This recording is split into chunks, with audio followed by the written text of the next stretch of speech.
Cette bibliothèque est une boîte à surprises. Au Canada, j'en ai jamais trouvé une bibliothèque comme celle-là. N'oubliez pas que nous sommes le peuple du livre. Les livres méritent des soins, autant que les personnes, ils ne se gardent pas tout seuls.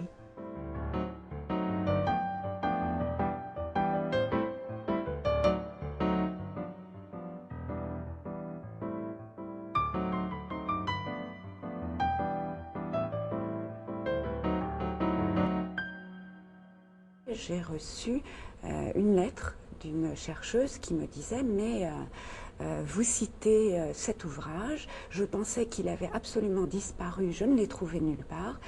Pouvez-vous m'indiquer où vous l'avez trouvé ?» Et alors là, évidemment, la jubilation, ça a été de dire « mais à Paris, dans ma bibliothèque, à l'Alliance ». Il m'est arrivé plusieurs fois que grâce aux livres trouvés par hasard dans l'immense catalogue de la Bibliothèque de l'Alliance, c'est un nouveau domaine de recherche qui s'est ouvert à moi. C'est un plaisir quotidien, renouvelé, de voir arriver vers la bibliothèque les étudiants, les enseignants, les écrivains, les chercheurs, les simples juifs ou simples non-juifs, car l'intérêt pour le renouveau juif et pour les études juives concerne aussi bien les non-juifs que les juifs. Et tout ceci se rencontre ici fraternellement dans cette bibliothèque.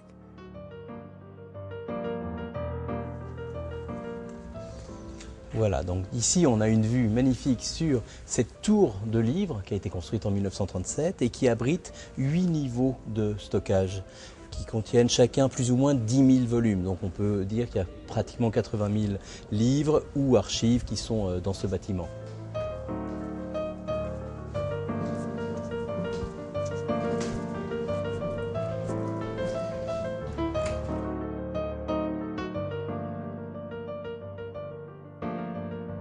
Ici, c'est ce qu'on appelle le magasin des J comme Judaïka, donc des livres en toutes langues, beaucoup en allemand, beaucoup en français, mais qui ne sont pas écrits en caractère hébreu. Et ce sont des livres qui ont été récoltés depuis les débuts de la bibliothèque, donc certains sont là depuis les années 1860-1880.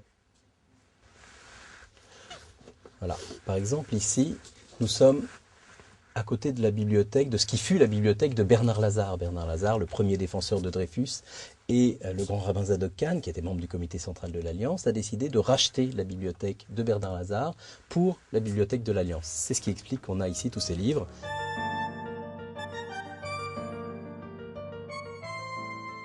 Alors nous nous trouvons dans le Saint des Saints de la bibliothèque de l'Alliance. Parmi les trésors pratiquement inestimables, nous avons un volume qui est une partie du Talmud. C'est un manuscrit du XIIIe siècle, donc il est parmi les plus anciens manuscrits du Talmud. Un très beau manuscrit ashkénaze qui a malheureusement été pas mal mutilé. Nous recevons ici des chercheurs du monde entier qui viennent souvent consulter le document original parce que le microfilm ne montre pas tout. Ce fragment ici est une double page qui est de la main même de Rambam, de Maïmonide. C'est son écriture. Et c'est un document unique parce qu'on ne connaît pas d'autres témoins de ce texte.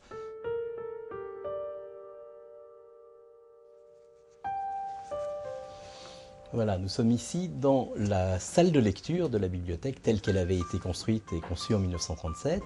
Malheureusement, elle était de dimension relativement modeste et on ne pouvait accueillir que 12, 14, 16 lecteurs dans les meilleurs jours.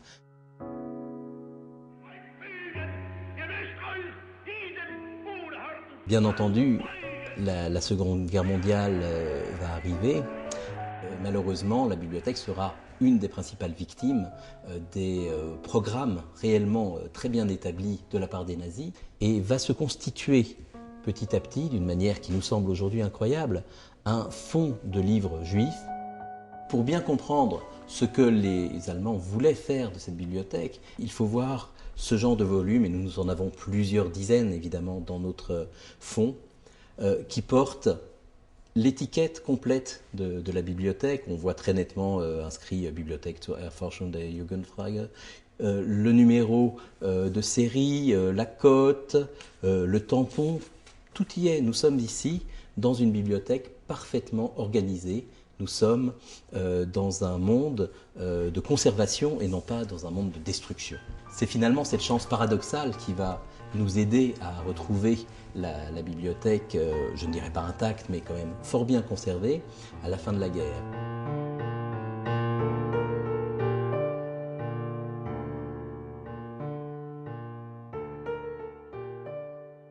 Je me souviens de cette époque héroïque dans laquelle, avec une superficie de 15 mètres carrés, nous avons préparé l'avenir de cette bibliothèque et ses nouvelles possibilités de travail.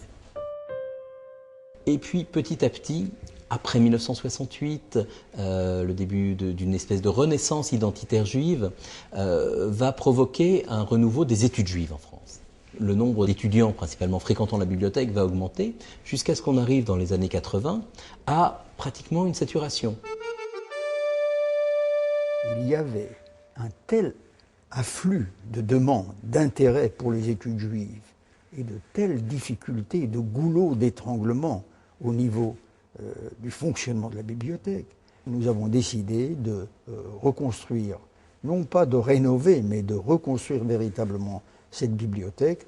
Et cette décision, prise au comité central, a suscité véritablement l'adhésion totale. Et en fin 1989, nous avons pu ouvrir la bibliothèque.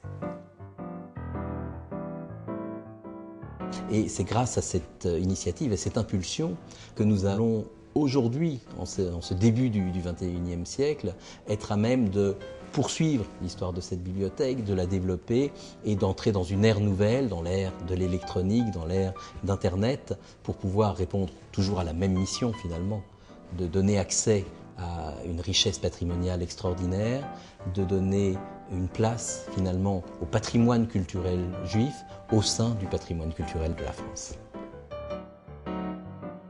J'avais entendu parler de la bibliothèque de l'Alliance et de l'Alliance d'une façon générale depuis au moins une vingtaine d'années. Elle s'intéresse ou elle offre des documents qui permettent de saisir la petite histoire à l'intérieur de la grande histoire. D'abord à travers l'histoire des communautés qui sont à un niveau qui est peu étudié. La particularité ici, c'est d'avoir une abondance de matériaux sur la vie quotidienne, sur les relations entre les personnes, sur les tiraillements. Enfin, donc tout ça, je trouve, offre à l'historien des éléments neuf, un regard différent et complète très heureusement d'autres sources d'archives, voire ouvre des champs nouveaux de recherche. Un autre aspect vraiment très intéressant de nos collections, ce sont les archives de l'Alliance israélite universelle. Je crois que nous sommes une des rares institutions à avoir pu conserver la trace de son passé et de son activité sur pratiquement 150 ans.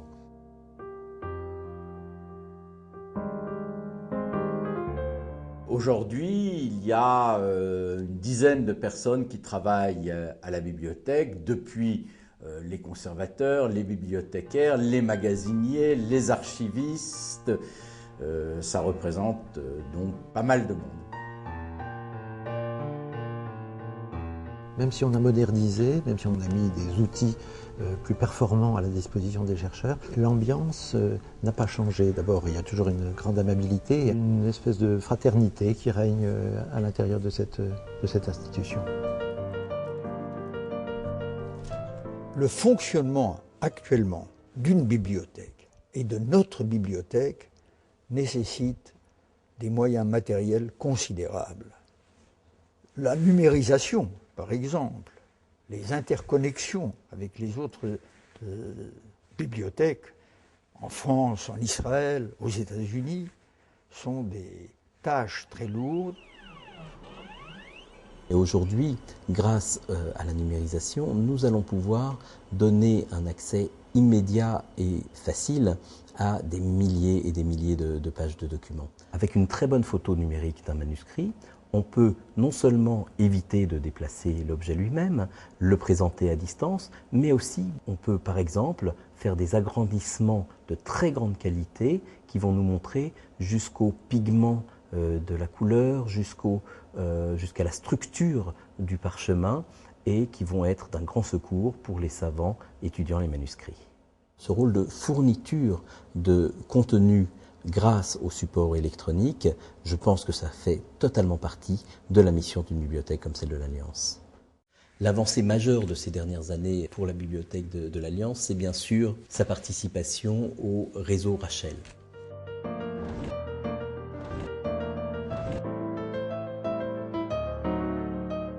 À partir du portail du réseau Rachel, on a accès à de nombreux liens. Parmi ceux-ci, on peut trouver celui du site de l'Université de Tel Aviv, qui nous amène à un site consacré à la presse juive. On trouve plusieurs titres, dont déjà 2 titres de l'Alliance israélite universelle. Si l'on ouvre les bulletins, on peut choisir de visionner l'un des volumes et on a exactement l'image du journal qui est maintenant disponible très facilement dans le monde entier. Et on peut feuilleter comme si on l'avait dans la main. C'est cette mise à disposition d'un patrimoine au service de la recherche et de la connaissance qui est réellement ce qui nous anime pour hier, pour aujourd'hui et pour demain. Nous pouvons dire, venez